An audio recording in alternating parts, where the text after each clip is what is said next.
Welcome to Munda Makeover. We have traveled all over Zambia to find hard-working farmers. We want to share their success stories. And where there are challenges, we will bring experts to help them gain the extra knowledge they need. So they can adapt and make their farms more productive even while the climate changes. We want to support them to get better yields. And increase their income. We will see how farmers from across the country can benefit from our experts' advice. While also learning from each other in so many ways. Join us on these journeys and share in the farmers' experiences as they improve their farms. On Munda Makeover!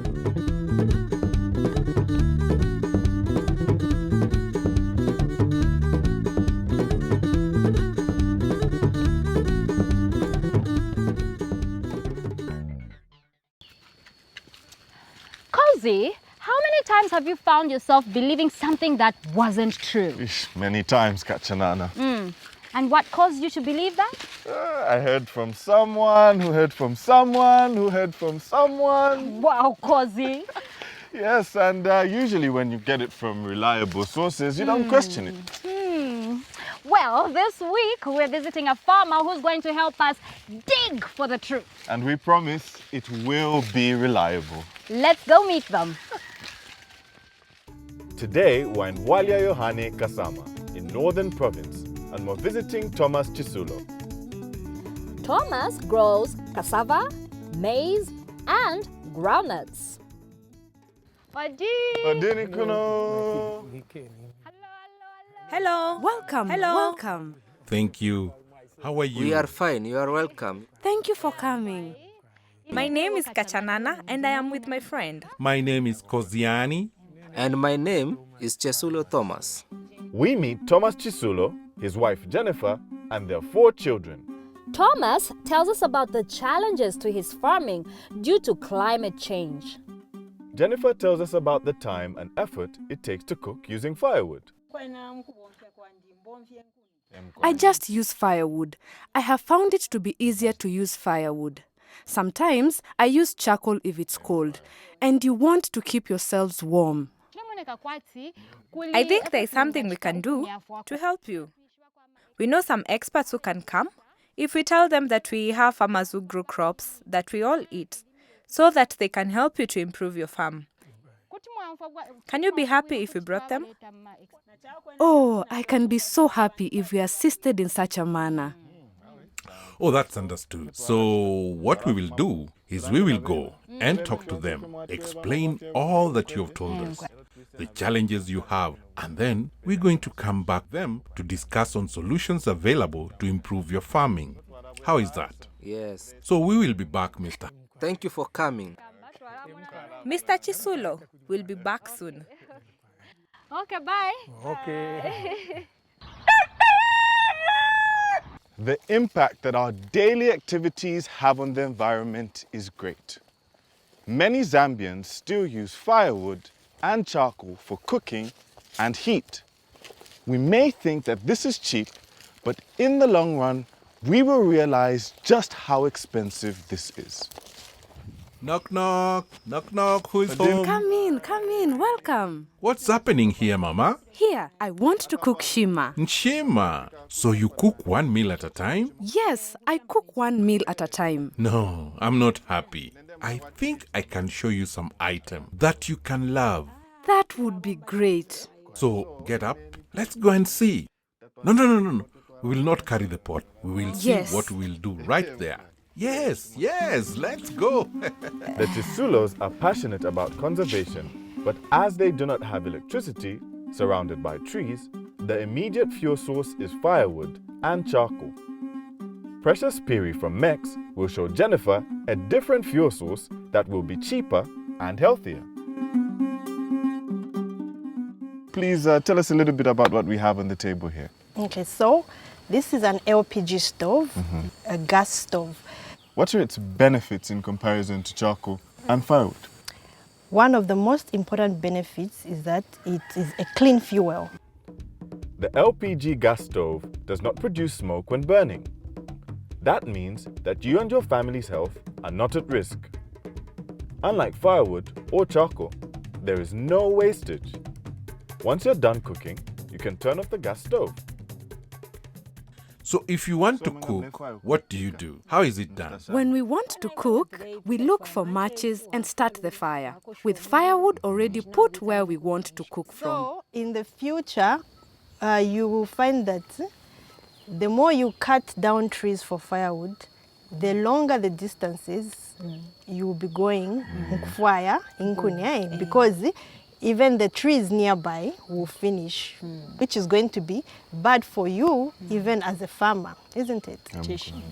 So there are, of course, myths surrounding gas stoves. Many people are afraid to use gas because they have a myth saying it will burn down your houses. So if you use gas correctly, gas is one of the safest things to use for cooking. And of course, you have to make sure that you use in a well-ventilated area where there's air passing window. How long would I expect my cylinder of gas to last while I'm using my LPG? So, according to the way we cook normally in Zambia, like breakfast, lunch and supper, it should last you a month. About a month. About a month. That sounds quite efficient. How widely available is an LPG cooker? Any shop where appliances are sold, you are able to find this stove. Okay. As for the cylinder, it's usually sold in filling stations. Okay. How expensive is it for me to access one of these? The price of a gas stove ranges according to where you get it from. Right. All of it will cost you under 2,000 kwacha. Okay, so the range is about 2,000 kwacha. And under, yes. Yeah, there are also health benefits to using a gas stove. It means that all the smoke that comes from firewood, you won't be able to smell that. That can cause respiratory diseases. So would you like us to cook something so that we can know that it actually cooks just like a firewood? Okay, yeah, let's definitely put something in the belly on this amazing stove. So we're just going to prepare some shima and some vegetables. Okay. First thing we want to do is turn on our gas stove. You can adjust the heat to low, medium, or high. The stove has 2 gas burners. This allows for more than one dish to be prepared at the same time.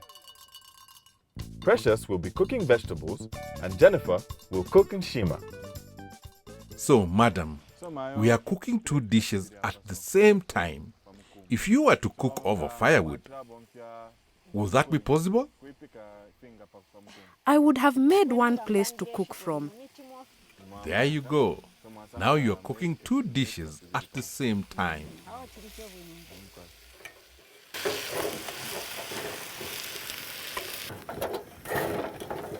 Wow. In no time, our meal is ready. Okay, so we can now switch it off. We can have the shima served in this plate. I'm here. You are around. Thank you. Epomoli. You've come right on time. I'm here. Oh, this is looking very, very good and all done in a very short space of time, I must say, Precious. Yes, that's the convenience of using a gas stove.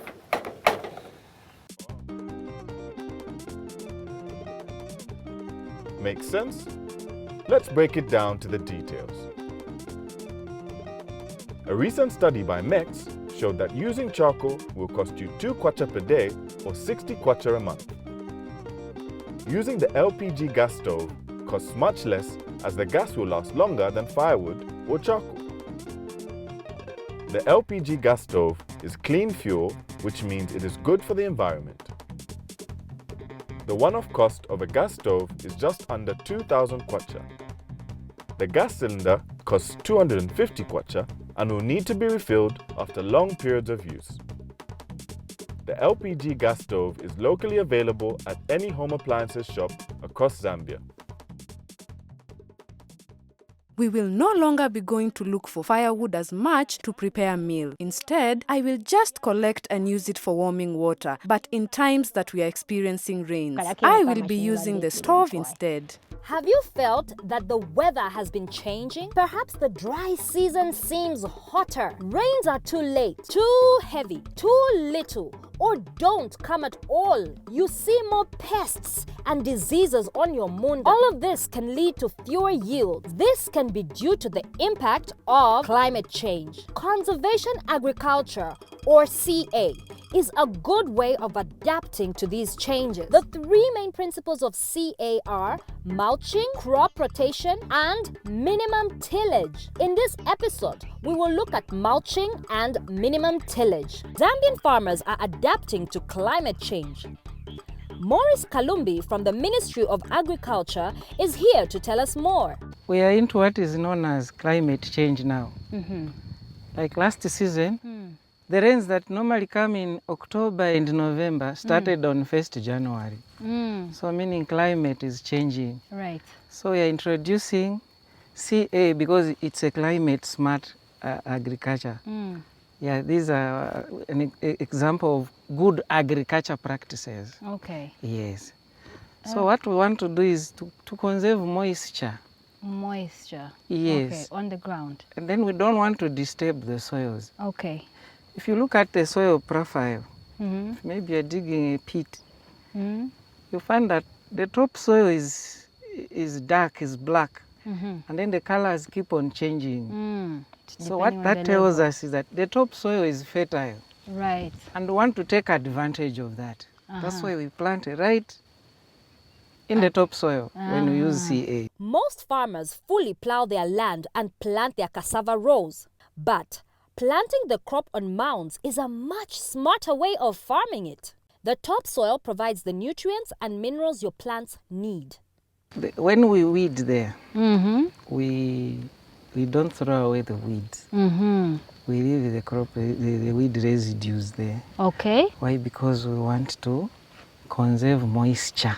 Mulching means that you cover your soil with leaves, grass, or even the remains of last season's harvest. This will keep your soils moist. It also helps control weeds and adds nutrients to your soil. Well, when we interacted with the experts, we are adding to what they taught us earlier on, how we have to do cassava farming. Mostly, we were taught on how to cultivate on a flat land and also on tilled land. We also learned how to farm on both. For instance, if we do mounds, we turn the soil, but when it comes to flat or tilled land farming, there is preservation. As we start planting, we preserve the weeds and let them decompose to preserve water. And when it comes to growth, crops grown in modes grow faster. And for instance, like dry season, plants still germinate because of the water that is preserved in the plants underground. And that is one of the most important things I learned, and I really love the lesson. With minimum tillage, you only disturb the soil where you will be planting. You can do this with a ripper or using a hoe, and your crops will grow better. There isn't much labor with this. All you have to do is make holes. Just make holes and plant. Wow, and the soil is conserved. The soil moisture is conserved, the soil fertility is improved. Yeah. Makes sense? Let's break it down. Conservation agriculture helps you cope with climate change. Minimum tillage and mulching help keep moisture and nutrients in the soil. When you only rip where you will plant your crop, you use less labor. That means less money spent. Small-scale farmers grow their crops for two reasons: for income and household use. This means the nutrition value of the household is tied to their harvest. Should this be the case?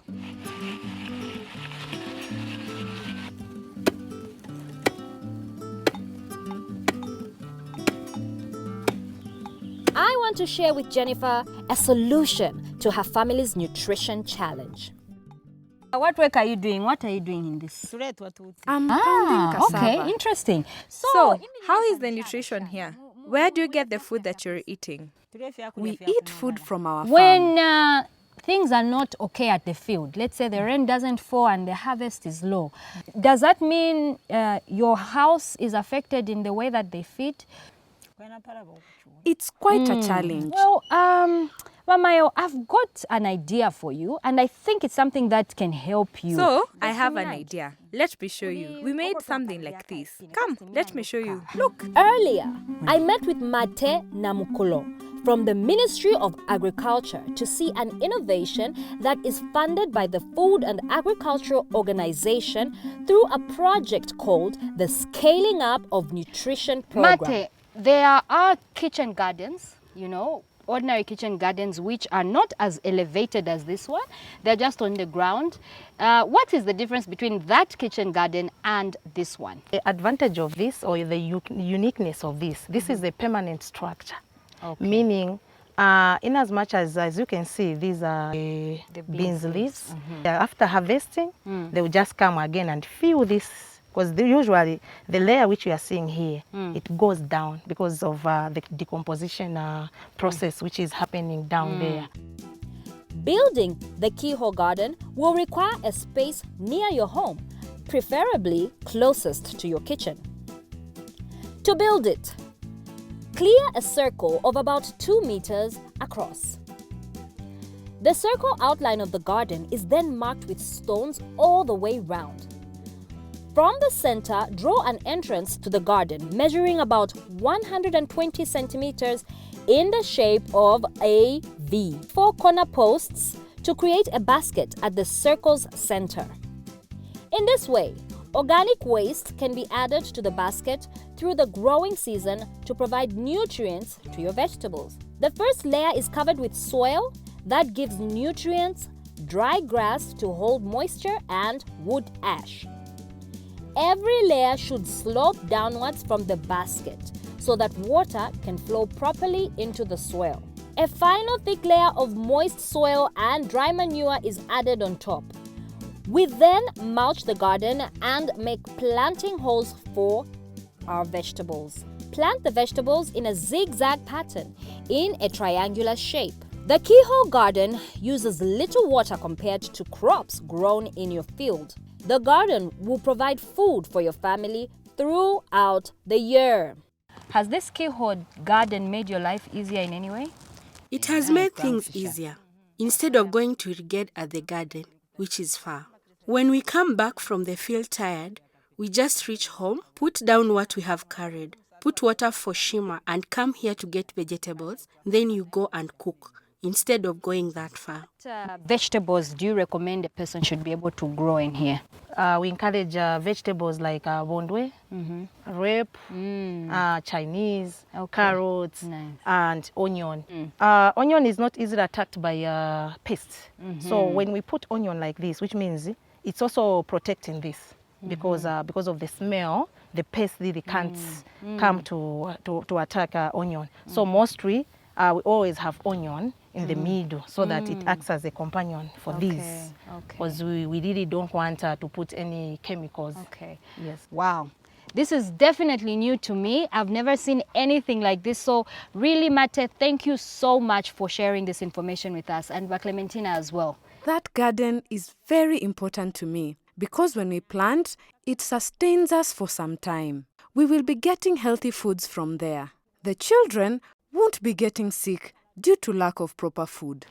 Every farming season comes with its challenges. Farmers learn not to repeat mistakes to better plan for the future. Want to see how? Follow me. Last season, Thomas planted maize. It is important for him to know if he has made a profit or a loss. How will he go about doing this? Maurice Kalumbi from the Ministry of Agriculture is here to help. What is the importance of a farmer maintaining the records of what they have done in their previous seasons? First and most important thing is that you can't remember everything. Of course. They say even the faintest ink is better than the sharpest memory. So at least you have to put something on paper to help you remember. Also, records act as timely warnings. Right. Yeah, because for example, if you're talking about pests, the armyworm will usually attack at the same time of the year. So if you record, you're able to record that this season, the pest attacked maybe around December or January. The following year, you'll be warned. The record will warn you that as we approach January, expect such and such pests to attack your crops. When is the best time for us to start applying the analysis when it comes to our farming season? Is it before planting? Do we start recording and analyzing just at the end, as we've discussed? How do we go about the right time to start to implement these methods of, analysis? So maybe the best time would be before we go into the next planting season. Right. So we can do our gross margin analysis for the previous crops and the technologies we used and see if they paid off well. Is it expensive to go about doing some of these activities? No, it's not. Really? Sure. You just need a small exercise book and a pen. Right. So you've given us all of this valuable information, but I think it becomes even more valuable when we put it into practice. So would you be willing, for the benefit of Mr. Chisulu and I and all our farmers, to see what a simple demo of record keeping for analysis might look like? A record book will help you track the money you spend on your Munda and how you spent it. On the left side here, write down all the income you get. On the right side, fill in your expenses. Add up the total money made and money spent. At the end of the season, subtract expenses from income. This will show you your profit or loss. Thank you very much, Mr. Morris. So there you have it, farmers. Reflections from last season's farming technologies. A few points to remember and always keep in check. Always make sure that you keep a record of what you put in and you always know what you get out to ensure that you're always making a profit. With the knowledge I have acquired so far, I feel I'm making great progress. And if possible, I wish that when next they come through, they should find me on a different level. Because it is wise that you put in practice what it is you have learned. I am just so grateful to them for their teachings, as well as building our lives. This will go a long way because I will encourage other people to join this program in order to improve their lives. We'll see you next week on another episode of Munda Makeover!